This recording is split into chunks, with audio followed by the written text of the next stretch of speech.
जब ये विवाद हुआ पूरा आपकी कविता को लेके, तो आपके परिवार का रिएक्शन कैसा था? मुझसे कहा गया कि ये अपनी माता और बहनों के स्तरों पर कविता लिखी गई है। मैं सबसे पहले हिंदी के संपादक के पास गया और उनसे कहा कि आप इससे बच सकते थे, हिंदी का जड़ समाज का जो शिल्प है वो क्यों नहीं टूटता है? क्योंकि बहुत से लोगों की मंशा दूसरी चली जाएगी अगर वो टूट जाएगा तो। 2 दिन में हम कैसे समेटेंगे सारा बसंत, सारा आषाढ़? 2 दिन तो तुम्हारे दोस्त तन ही टेलेंगे। जितना माँ बाप से न रहा, न किसी प्रेयसी से, इस भरे पूरे संसार में किसी से भी नहीं, इस भाषा से उतना ईमानदार रहूंगा। कवि अपनी कविता की भाषा को लेकर जिस ईमानदारी की बात कर रहा है, उसी कवि की कविता की एक पंक्ति अपनी भाषा की वजह से सोशल मीडिया पर समाज के एक वर्ग को ईमानदार के बजाय आपत्तिजनक और अश्लील लग रही है। एक वर्ग कवि और कविता के बचाव में भी खड़ा है। लंबी लंबी पोस्टें लिखी जा रही हैं और बहसें हो रही हैं। इन पोस्टों और इन बहसों के बीच में कवि अपनी कविता लेकर खड़ा है। लेकिन इन सब के बीच में किसी की नजर उस पंक्ति पर नहीं गई जिसमें लिखा था कि दो लिखने में एक से भी कम जगह लगती है। जिस कविता को लेकर विवाद हुआ, कवि का रचना संसार कैसा है, सोशल मीडिया पर उपजे इस हालिया विवाद के बाद कवि के दिन आजकल कैसे जा रहे हैं, इन तमाम सवालों पर बातचीत करने के लिए आज हमारे साथ खुद वो कवि मौजूद हैं। हम बातचीत करेंगे कुशाग्र अद्वैत से। बनारस के रहने वाले हैं, कविताएं लिखते हैं और इन दिनों सोशल मीडिया पर आपने उनका नाम सुना होगा। तो कुशाग्र जी, बहुत बहुत स्वागत है। धन्यवाद आपका लैपटॉप को समय देने के लिए। और बातचीत की शुरुआती सी बात से करते हैं कि आजकल आप कैसे हैं? ठीक हूँ, जितना ठीक ऐसे में हुआ जा सकता है उससे बहुत ठीक हूँ। ट्रोलिंग को कैसे डील कर रहे हैं? क्योंकि मुझे पता है कि देख रहा अ, हूँ सब कुछ। नए नए आर्टिस्ट के लिए, नए कलाकार के लिए इस तरह की ट्रोलिंग की उसको आदत नहीं होती है। तो आप कैसे उसको डील कर रहे हैं? देख रहा हूँ साथ की स्त्रियों को, दोस्तों को भर भर कर गालियां मिल रही हैं मेरा बचाव करने के लिए, उस पोस्टर को शेयर करने के लिए। और ये सब कुछ जब इस तरह से फैल गया तो उनके मेरे साथ खड़े होने के लिए उनको बहुत बहुत स्कूल किया जा रहा है कि तुम इसके साथ कैसे खड़ी हो सकती हो। तो उनसे कह रहा हूँ कि इसमें मत पढ़ो, इनसे मत इंगेज करो। लेकिन फिर भी वो बार बार मेरे बचाव में आई जा रही हैं। और वो सब स्त्रियां ही हैं।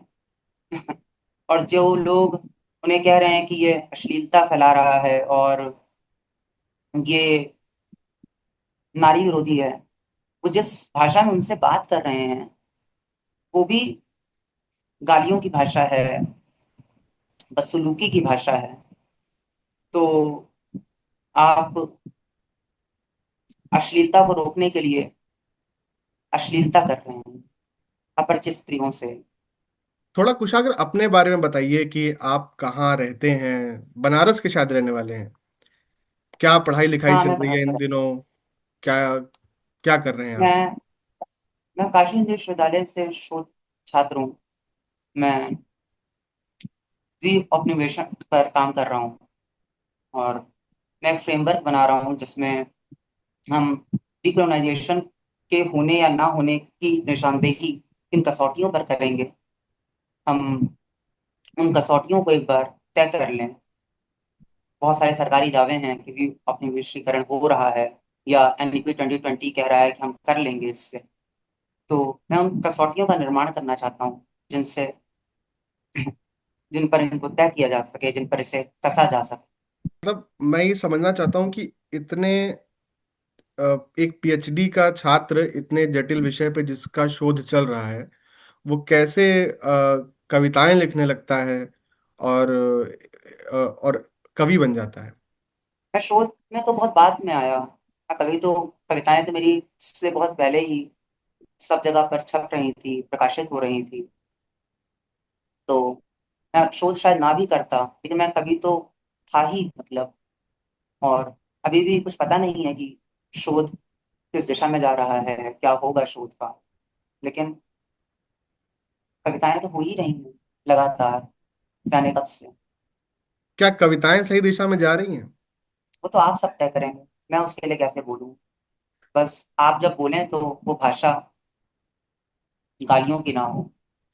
जब ये विवाद हुआ पूरा आपकी कविता को लेके, तो आपके परिवार का रिएक्शन कैसा था? माता पिता ने इस पे क्या कहा? क्या आपको मतलब उन्होंने टोका या फिर, और सुना है कि बहन के पास भी लोग उल्टे सीधे सोशल मीडिया अकाउंट पे पोस्ट लिख रहे हैं, मैसेज कर रहे हैं।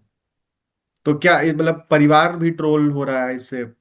हाँ, मुझसे कहा गया कि ये अपनी माता और बहनों के स्तरों पर कविता लिखी गई है, जबकि ये एक पर्टिकुलर स्त्री के बारे में कविता है, एक प्रेम कविता है दरअसल। तो मेरे पिता को इस बारे में कोई जानकारी नहीं है, इस पूरे प्रकरण के ही बारे में। मेरी माँ मेरे साथ खड़ी हुई हैं, उन्होंने सारी कविताएं पढ़ी हैं। मुझसे बार बार पूछा जा रहा है कि क्या ऐसी कविताएं आप माताओं बहनों के सामने पढ़ सकते हैं। मेरी माता और बहन दोनों ने ये कविता पढ़ी है। मेरी बहन ने मुझसे ये कविता सुनी है, शायद वह इसकी पहली श्रोता थी। बहन क्या कर रही है इस समय? वो इंग्लिश में पीएचडी कर, और काशी हिंदू विश्वविद्यालय से ही। माता कविताएं पढ़ती हैं आपकी? हाँ। अच्छा। जिस कविता पे विवाद हुआ, उस पहले तो कविता बहुत लंबी है, उसकी कुछ पंक्तियों पे विवाद हुआ, ये बोलना ज्यादा ठीक होगा।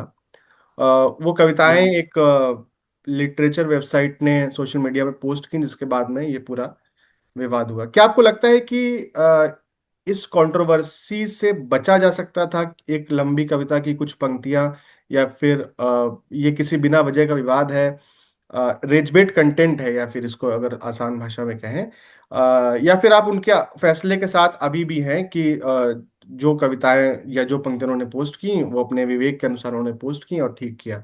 आप इसको कैसे देखते हैं, इस पूरे फैसले को कि वो पंक्तियां पोस्ट की? मैं फेसबुक पर था नहीं दरअसल, और कहीं भी इंस्टा के सिवा किसी भी सोशल मीडिया प्लेटफॉर्म पर।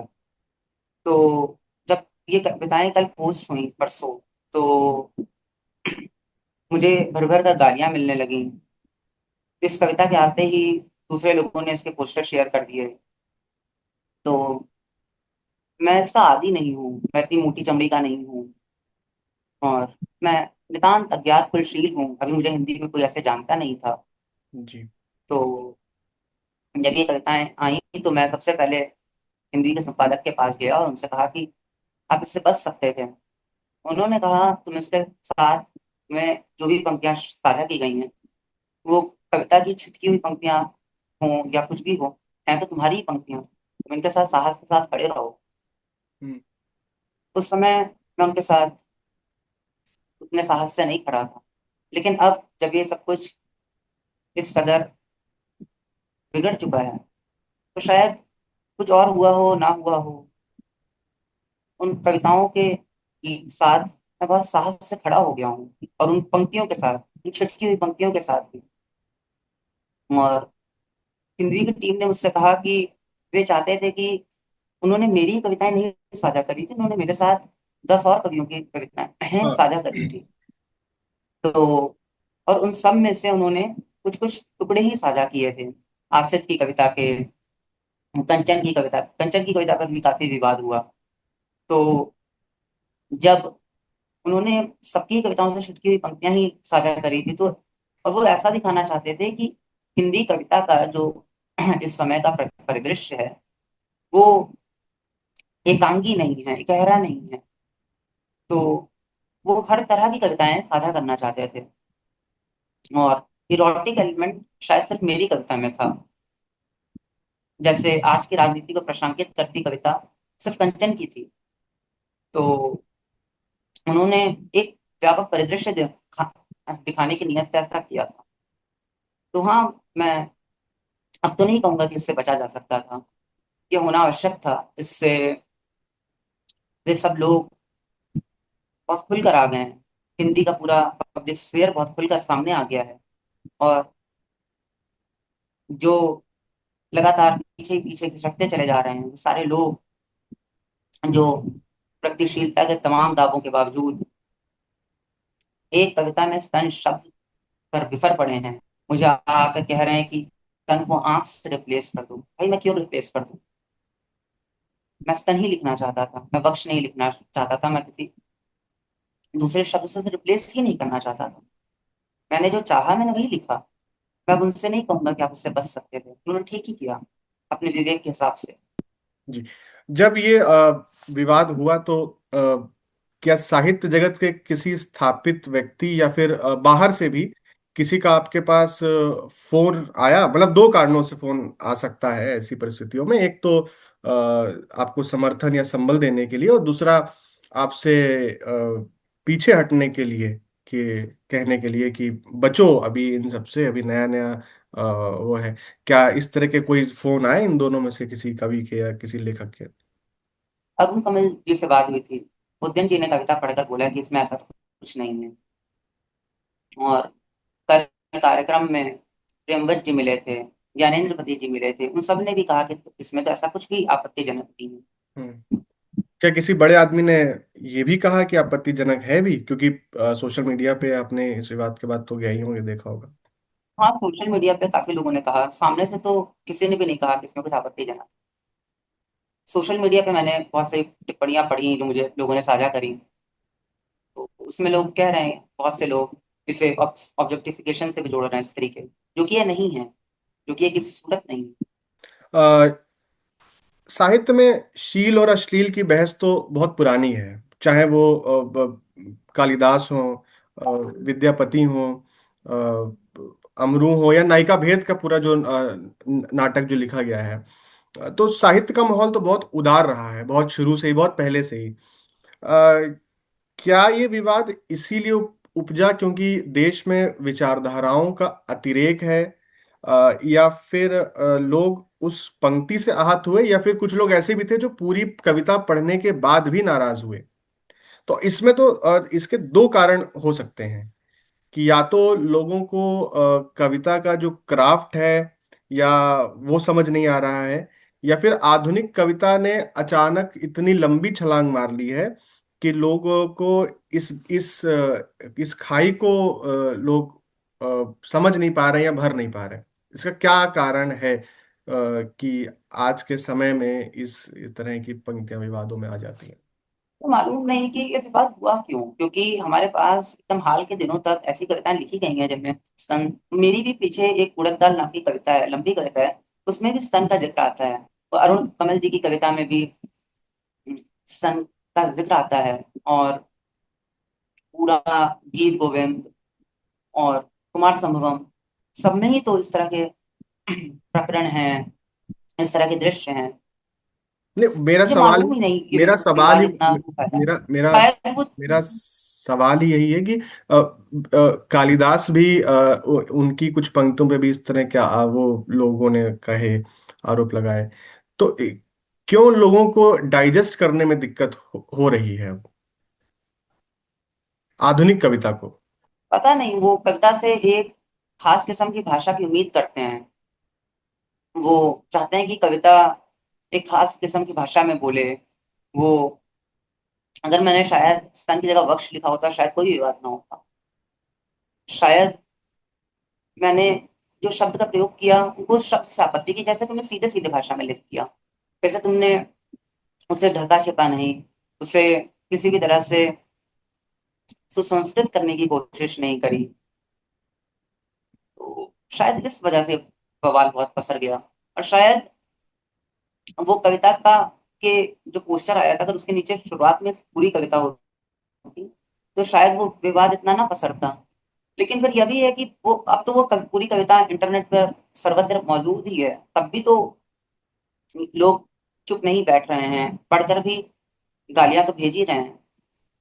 मुझे मालूम नहीं है कि ये किस तरह रुक सकता था, लोग ऐसा कर क्यों रहे हैं। अगर आपके पास फैसला लेने का अधिकार होता उस वक्त, तो आप अपने कविता की यही पंक्तियां डालते या और पंक्तियां डालते? हाँ, मैं ये पंक्तियां ना डालता। मैं ये पंक्तियां ना डालता, और यदि मैं ये पंक्तियां डालता तो फिर मैं इसके नीचे की तीन चार पंक्तियां और डालता, जिससे वो पूरी तस्वीर क्लियर हो जाती।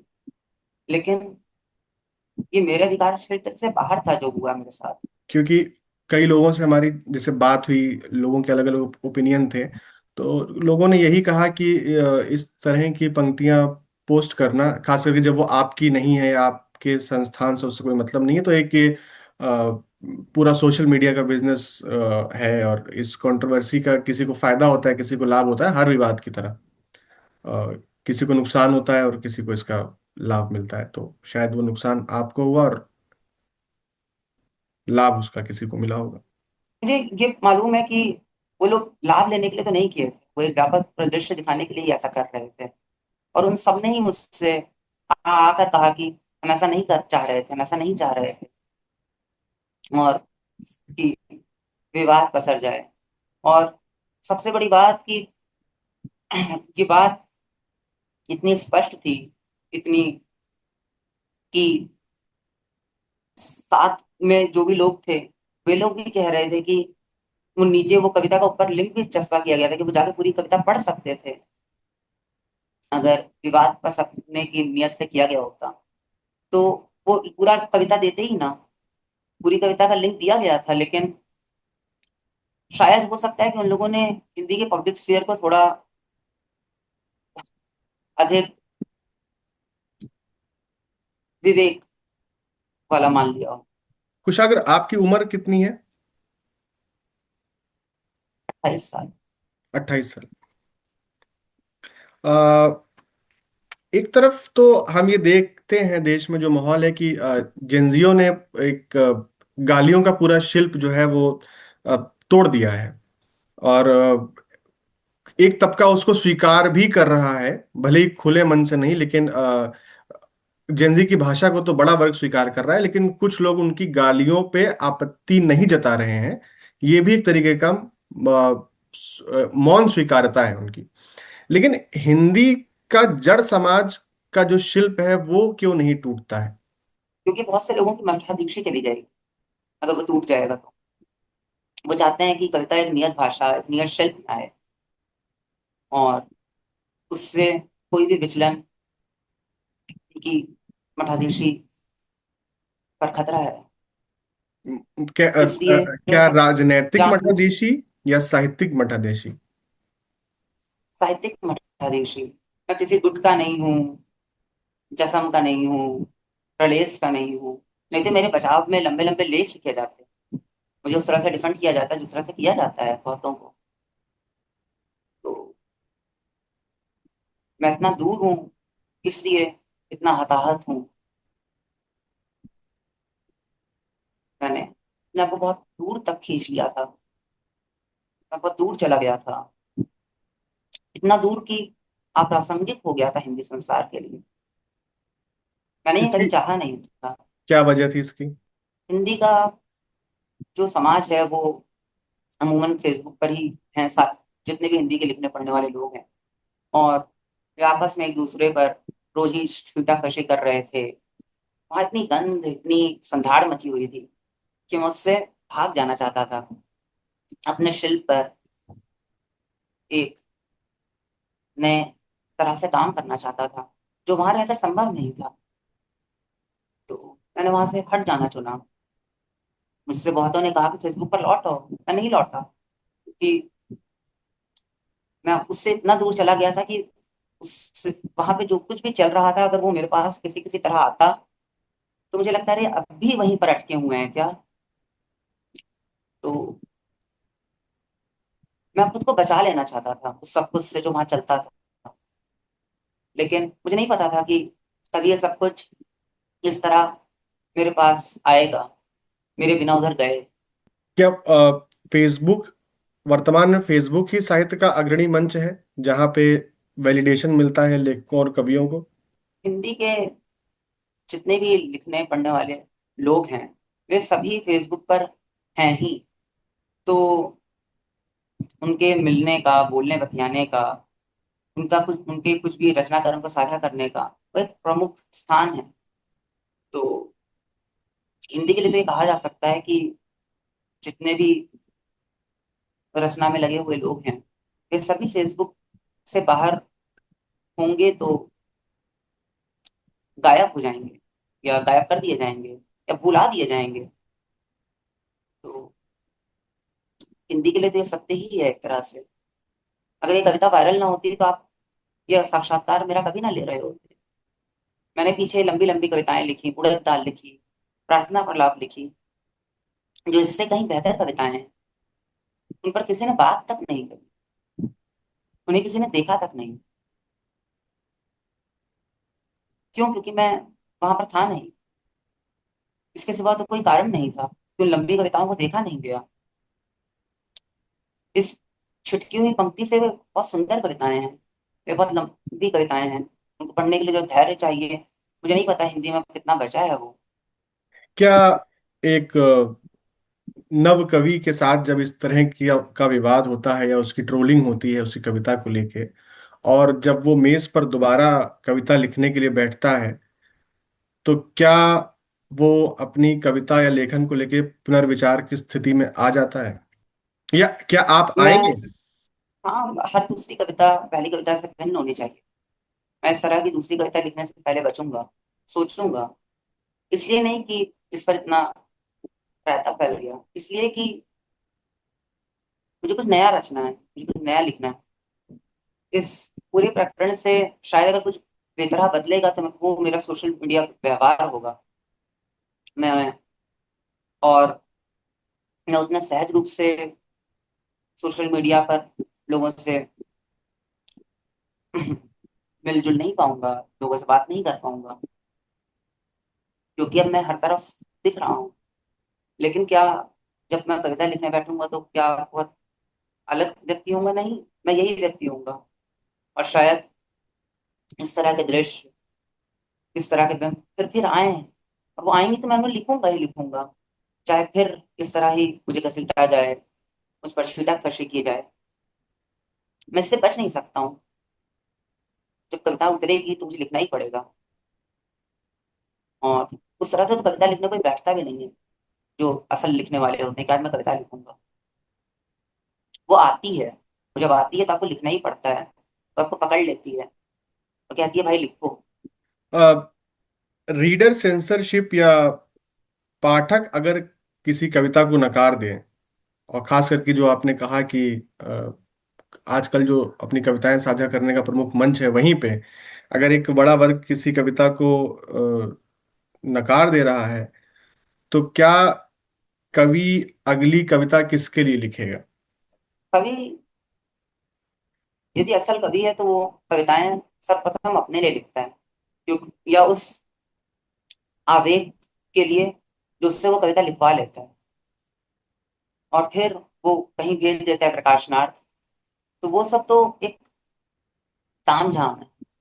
लेकिन वो जब आती है तो आपको लिखना पड़ता है, और आप उसे लिखते हैं, फिर उसे साझा करते हैं, क्योंकि वो आपकी चीज है, आपको उसे दुनिया को देना होता है। लेकिन मैं शायद आपका प्रश्न भूल गया। मैं कह रहा था कि अगर पाठक ही किसी कविता को नकार दें एक प्रमुख मंच पर, या रीडर सेंसरशिप लागू हो जाए किसी कवि पे, तो फिर तब तब भी क्या वो अगली कविता भी स्वांतः सुखाए के लिए लिखेगा, या फिर अपने पाठकों के लिए लिखेगा? किसके लिए लिखेगा वो कविता, अगर उसके पाठक ही उसे प्रश्न कविता तो ये नकार है देगा? ना, प्रश्न ये है कि क्या जिन लोगों ने जिन लोगों को आप कह रहे हैं नकार दिया है, क्या उन लोगों ने वाकई नकारा है? नकारने के लिए तो पहले आपको पढ़ना पड़ेगा।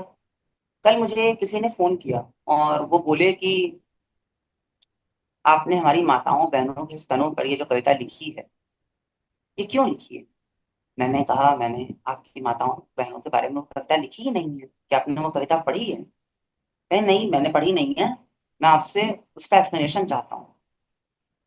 तो मैंने कहा मैं आपको कोई भी एक्सप्लेनेशन देने को बाध्य नहीं हूँ, लेकिन उन्होंने वो कविता पढ़ी ही नहीं थी। तो क्या जिन लोगों ने नकारा है, क्या उन्होंने पाठ किया है?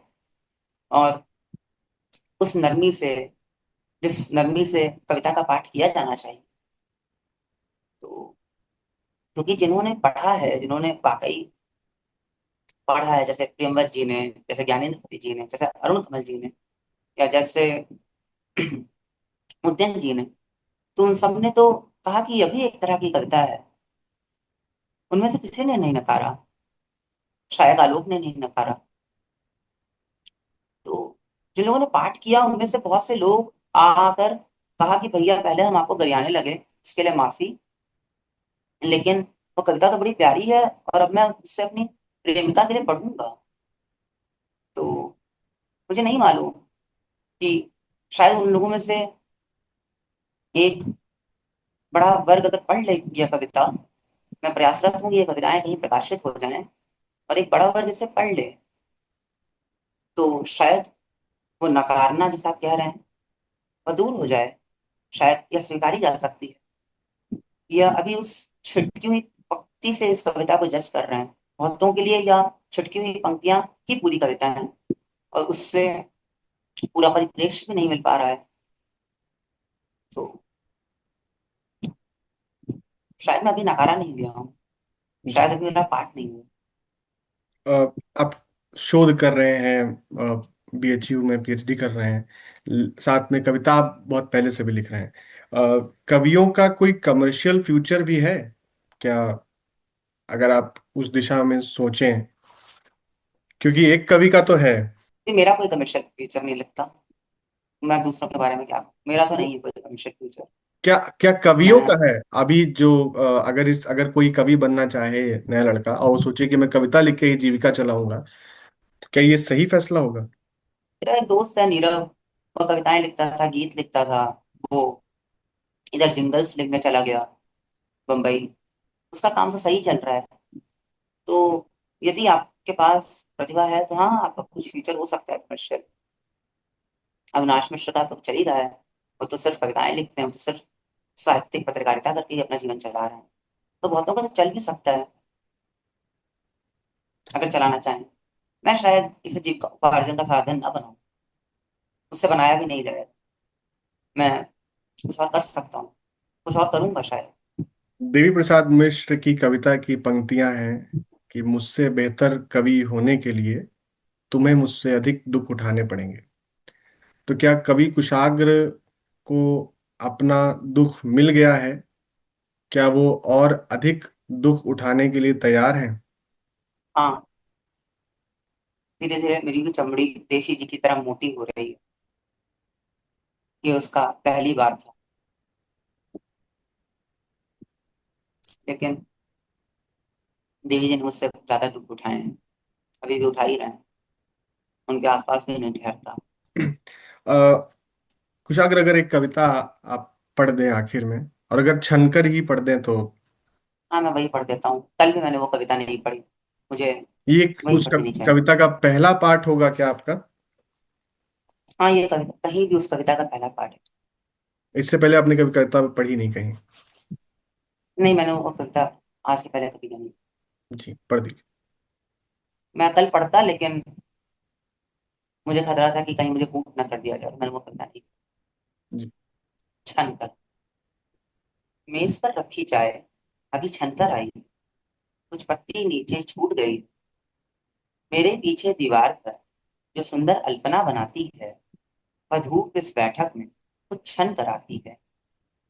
इस महादेश में मुझ तक सब खबरें भी सोहनी की तरह बहुत पहरेदारी किलेबंदी से होकर, छिप कर, छन कर आती हैं। कुछ तो अधरस्ते ही डूब जाती हैं। एक तुम ही हो जो छन कर नहीं आती, एक अपूर्व संसार के दर्शन होकर आती। मेरी जान, छनन छनन आओ मेरे पास, पायल पहनकर। हम बस 2 दिनों के लिए मिले, 2 दिन तक तो पहनी जा सकती है पायल। 2 दिन तो सुन लो घुंघरुओं का बजना। फिर पीछे तुम्हारी बिंदी भूल जाऊं शायद, निश्चित ही भूल जाऊंगा पापड़, भूल जाऊंगा तहरीर। 2 दिन यदि बजी पायल, उसकी हिलोर रहेगी भीतर, मुझे दौड़ाती, मुझे तैराती।